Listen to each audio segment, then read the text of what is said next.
Hello my dear friends, doctor Murali வைத்தின்ற நம்ம இந்த சேனல் மூலம் பைல்ஸ், ஹெமராய்ட்ஸ் என்ற தலைப்பை பற்றி விவரமாக பார்க்கலாம். முக்கியமாக இதுக்கான ட்ரீட்மெண்ட் என்ன, சாப்பிட வேண்டிய உணவுகள், சாப்பிடக்கூடாத உணவுகள், மற்ற வகை ட்ரீட்மெண்ட், இதுக்கான வீட்டு வைத்தியம் என்ன, முக்கியமானது நாமளே சுலபமாக வீட்டில் சரி செஞ்சுக்கிற வீட்டு வைத்தியம் என்ன, இதை பற்றி எல்லாம் விவரமாக பார்க்கலாம்.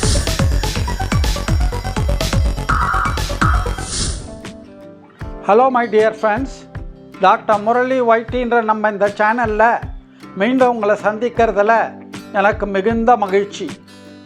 இந்த வாரம் நாம் மூலம், பைல்ஸ், ஹெமராய்ட்ஸ் என்ற தலைப்பை பற்றி விவரமாக பார்க்கலாம். 20ல் ஒரு ஜனங்களை இது பாதிக்குதுன்னு கணக்கு சொல்கிறாங்க. அந்த அளவு மக்களை வாட்ட விதைக்கும் பிரச்சனை இது. இந்த மூலத்தை பற்றி நாம் விரிவாகவே, 1 மூலம்னா என்ன, 2 இதுக்கான அறிகுறிகள் என்ன, எத்தனை வகை டைப்ஸு டிகிரிஸ் மூலம் இருக்குது, எந்த காரணத்தினால வருது, என்னென்ன சிம்டம்ஸ் இருக்குது, என்னென்ன ப்ரிவென்டிவ் மெஷர்ஸ் தடுக்கிறதுக்கு என்ன பண்ணலாம், அடுத்தது இதை எப்படி கண்டுபிடிக்கிறது, என்ன சிக்கல்கள் காம்ப்ளிகேஷன்ஸ் வரும், முக்கியமாக இதுக்கான ட்ரீட்மெண்ட் என்ன, சாப்பிட வேண்டிய உணவுகள், சாப்பிடக்கூடாத உணவுகள், மற்ற வகை ட்ரீட்மெண்ட், இதுக்கான வீட்டு வைத்தியம் என்ன, முக்கியமானது நாமளே சுலபமாக வீட்டில் சரி செஞ்சுக்கிற வீட்டு வைத்தியம் என்ன, இதை பற்றி எல்லாம் விவரமாக பார்க்கலாம். இந்த காணொளி உங்களுக்கு பிடிக்கும் என்று நினைக்கிறேன். லைக் பண்ணுங்கள், சப்ஸ்கிரைப் பண்ணுங்கள், பக்கத்தில் இருக்கிற பெல் பட்டனை அழுத்தி ஆலை டிக் பண்ணுங்கள். அப்போ தான் எல்லா நோட்டிஃபிகேஷன் உங்களுக்கு உடனுக்குடனே வந்து சேரும். ஷேர் பண்ணுங்கள். மூலம்ன்றது என்னன்னா, இயற்கையாகவே கீழ் மலக்குடல் பகுதி, ஆசனவாய் பகுதியில் அமைந்திருக்கிற சிறு இரத்த நாளங்களினுடைய அமைப்பு இது. இதை தான் ஹெமராய்டல் வீனஸ் குஷன்ஸ்னு சொல்கிறாங்க. இது மலத்தை கண்ட்ரோல் பண்ணுறதுக்கான ஒரு அமைப்பு. சில நேரங்களில், சில காரணங்களில் சில பேருக்கு விரிவடைந்து பலகீனமாகி வெடித்து ரத்தம் கசியுது. இதைத்தான் நம்ம மூலம்னு சொல்கிறோம். இந்த நோயை பற்றி பார்ப்போம் வாங்க. இதுக்கு எத்தனை வகை டைப்ஸ் இருக்குது, எத்தனை வகை டிகிரிஸ் இருக்குது அப்படின்னா, 2 வகையான டைப் இருக்கிறதுன்றாங்க மூலத்தில். 1 இன்டர்னல் மூலம், உள்ளுக்குள்ளே இருப்பது வெளியே தெரியாது. 2வது எக்ஸ்டர்னல் பைல்ஸ், அதாவது வெளி மூலம், இது வெளியே தெரியும். இதை தவிர ப்ரொலாப்ஸ்டு பைல்ஸ் என்று ஒரு வகை இருக்கிறது என்கிறார்கள். உள்ளே இருக்கும் மூலமானது சிறிதே தொங்கி சரிந்து வெளியே வந்து விடுவது. இந்த மூலமானது மொத்தம் 4 வகை டிகிரி என்று சொல்லுகிறார்கள். பைல்ஸ்ன்றது 4 டிகிரியில் ஃபஸ்ட் டிகிரி, இந்த மூலமானது உள்ளுக்குள்ளேயே இருக்கும், வெளியே வராது. 2வது டிகிரியானது மூலமானது வெளியே வரும், ஆனால் தானே உள்ளுக்கு போயிடும். 3வது டிகிரியானது வெளியே வரும், ஆனால் உள்ளுக்கு தானே போகாது, தள்ளி விட்டா போகும். 4வது டிகிரியானது மூலமானது வெளியே வரும், ஆனால் அங்கேயே உட்காந்துக்கும், தள்ளி விட்டா கூட போகாது. இதற்கு அடுத்தது நாம் பைல்ஸினுடைய மூலத்தினுடைய அறிகுறிகளை பார்க்கலாம். என்ன சிம்டம்ஸ் இருக்கும், பைல்ஸ்ன்றது எதை நாம் கண்டுபிடிக்கிறது, என்ன மாதிரி வெளியே தெரிவிக்கும் என்பதை பார்க்கணும். 1 பைல்ஸ் இருக்கவங்களுக்கு ஆசனவாயை சுற்றி அரிப்பு இருக்கும். 2 மலம் கழிக்கும் போது வலி இருக்கும். 3 மலம் கழிக்கும் போது பிரைட் ரெட் பிளட் கொஞ்சம் அப்படி தெளிச்சா மாதிரி, ஸ்பர்ட் ஆன மாதிரி வெளியே வந்து விழும் சொட்டு கணக்கில். 4வது மூலத்தினுடைய பிரச்சனை இருக்கவங்களுக்கு மியூக்கஸ் ஸ்லைமி லிக்விட் ஒன்று வளவளன்னு ஆசனவாய் சுற்றி கைக்கு தெரியும். இப்போ நம்ம மூலத்தினுடைய காரணங்களை பார்க்கலாம். இந்த மூலமானது சில பேருக்கு வருது, சில பேருக்கு வரல. யாருக்கு வரும், யாருக்கு வராது, இந்த காரணங்களை பார்க்கலாம். 1, டாய்லெட்டில் அதிக நேரம் உட்கார்றது. 2, டாய்லெட்டில் அளவுக்கு அதிகமாக முக்கி மலம் கழிக்கிறது. குறைவான அளவு தண்ணி குடிக்கிறது. நார்ச்சத்து குறைவான உணவை சாப்பிட்றது. Poor fibre intake. அதிக பலு எடை தூக்கிறது. கிரானிக் மலச்சிக்கல், கிரானிக் டயரியா முதலியன இருப்பது. ஒரே இடத்துல ஜாஸ்தி நேரம் தொடர்ந்து உட்காந்துட்டு இருக்கிறது. உதாரணத்துக்கு லேப்டாப் வேலை பண்ணுறவங்க, லாங் டிஸ்டன்ஸ் ஜர்னி பண்ணுறவங்க ரொம்ப நேரம் ஒரே இடத்துல உட்காந்துருக்காங்கல்ல. உடல் பருமன் அதிகமாக இருப்பது, ஒபிசிட்டி. அடுத்தது மலம் வரும் உணவு வந்தால் அதை கழிக்காமல், மலத்தை கழிக்காமல் அடக்கி வைக்கிறது. அடுத்தது வயசு 40லேருந்து 50 வயசானால் இது வரலாம். கீழ் இரத்த நாளங்களின் சப்போர்ட் செய்யும் டிஷ்யூக்கள் வயசாச்சுன்னா கொஞ்சம் வீக் ஆகிடுது. இதை தவிர கர்ப்ப காலங்களில் பெண்களுக்கு உண்டாகிறது இது. ஏன் இது மாதிரி நேரங்களில் நமக்கு பைல்ஸ் வருது அப்படின்னா, அதிகமாக முக்கிறோம் இல்லையா, இந்த முக்கிறோன்னு சொல்கிற காரணத்தினால இந்த இரத்த குழாய்களில் அழுத்தம், ப்ரெஷர் அதிகமாகுது. அந்த அழுத்தம் அதிகமாகிறதுனால இரத்த குழாய்கள் தளர்வடைந்து பலவீனம் அடைந்து உள்ளுக்குள்ளே இருக்கும் ப்ரெஷர் அதிகமாவதால் அது வெடித்து விடுகிறது, இரத்தம் கசிகிறது. இதுதான் பைல்ஸ். அடுத்தது மூலத்தை எப்படி கண்டுபிடிக்கிறது மற்றும் அதன் காம்ப்ளிகேஷன்ஸ் பற்றி உங்கள் முன்னால் வர சார்ட்களில் பார்க்கலாம்.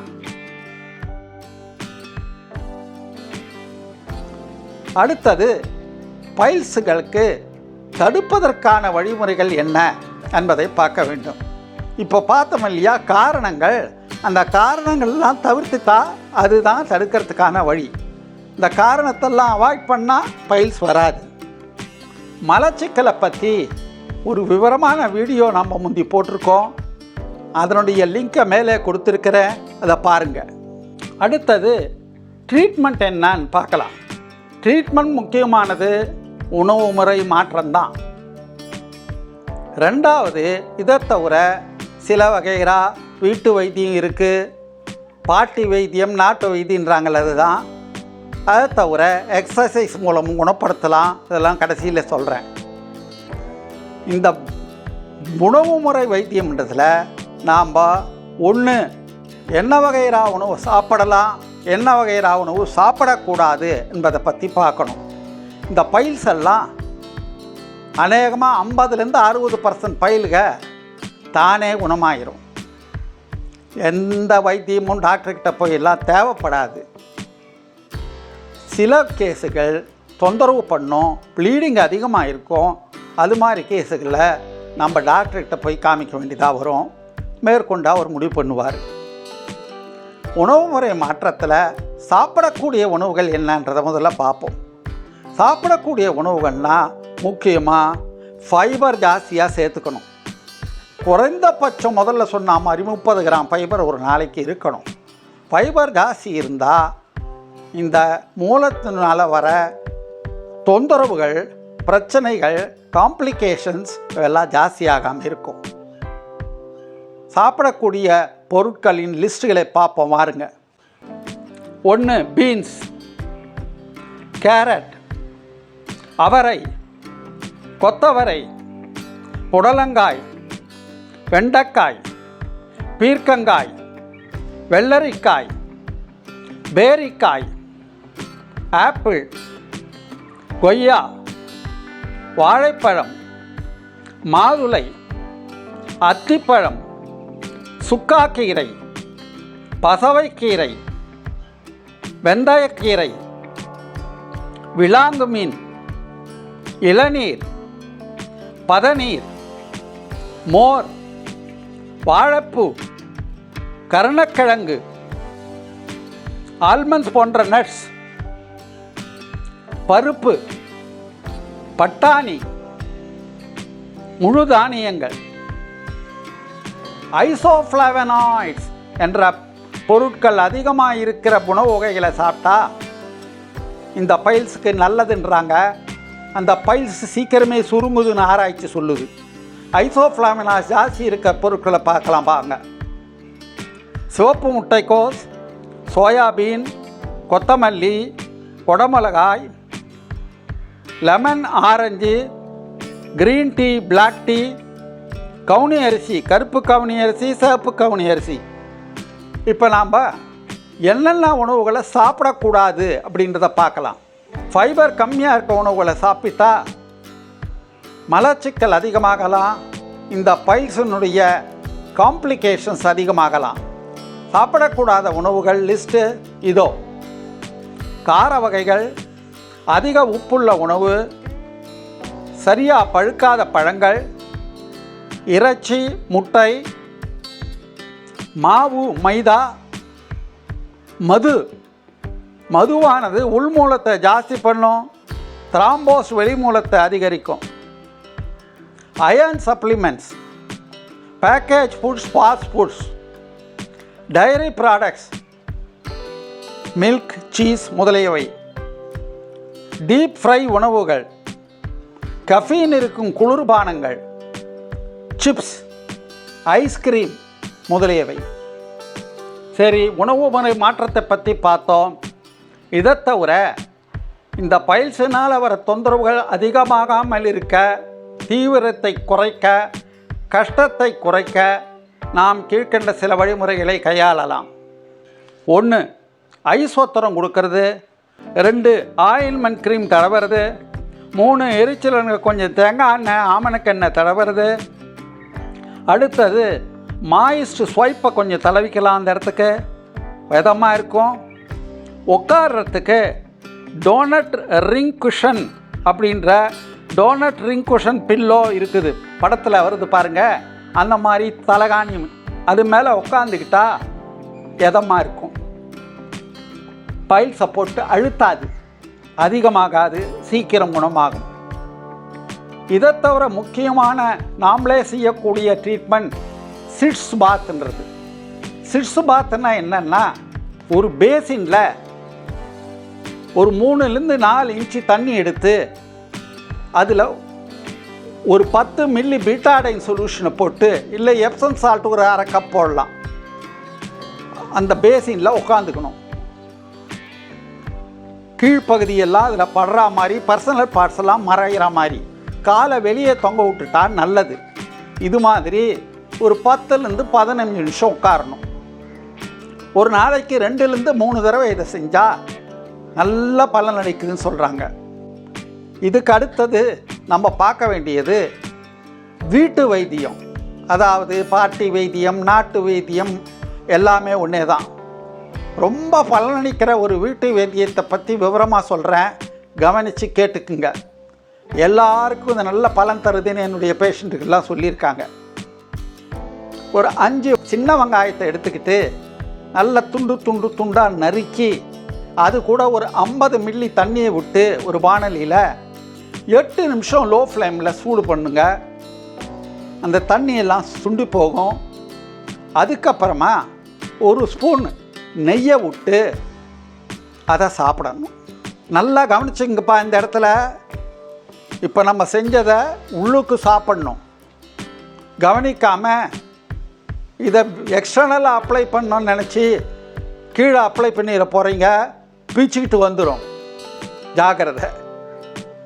இந்த தயார் செஞ்சதை நம்ம ஒரு நாளைக்கு 2 தடவை வெறும் வயிற்றில் சாப்பிட்டா நல்லது. காலையில் ஒரு தடவை வெறும் வயிற்றில், ராத்திரியில் ஒரு தடவை டின்னருக்கு 1 மணி நேரம் முன்னால். இதுக்கு அடுத்தது நாம் செய்யக்கூடியது எக்ஸசைஸ். ஏதாவது ஆசனம் அல்லது எக்ஸசைஸ் இல்லையா டாக்டர்? இதுக்கு ரொம்ப சுலபமாக செய்யக்கூடிய, நல்ல பலன் அளிக்கக்கூடிய ஒரு ஆசனம் சொல்லித்தரேன், கவனிச்சுக்குங்க. உட்காந்துட்டே செய்யலாம், இல்லை படுத்துட்டு செய்யலாம். நம்ம கேஸை பாஸ் பண்ணாமல் இருக்கிறதுக்கு, வெளியே போகாமல் இருக்கிறதுக்காக இந்த கீழே இருக்க தசைகளை இறுக்கி பிடிச்சி கண்ட்ரோல் பண்ணுறோம் இல்லையா, அந்த மாதிரி செய்கிறது தான் இந்த எக்ஸசைஸு. ஒரு 5 செகண்ட் சதைகளை இந்த மாதிரி இறுக்கி பிடிக்கணும். அதுக்கப்புறமா 10 செகண்ட் ரிலாக்ஸ் பண்ணணும். 5 செகண்ட் பிடிக்கணும், 10 செகண்ட் ரிலாக்ஸ் பண்ணணும். இது மாதிரி ஒரு 5 தடவை செய்யுங்க. இது மாதிரி நேரம் கிடைக்கும் போதெல்லாம் செஞ்சால், அடிக்கடி செஞ்சால் நல்லா பலன் தரும். சரி, 50% 60% வீட்டிலேயே குணமாகும். நீங்கள் இந்த மாதிரி வீட்டு வைத்தியம் பண்ணி உணவு பத்தியம் இருந்து எல்லாம் எக்ஸசைஸ் பண்ணி சரியாகுது, ரைட்டு. குணமாகாத கேஸுகளுக்கு என்ன பண்ணுறது?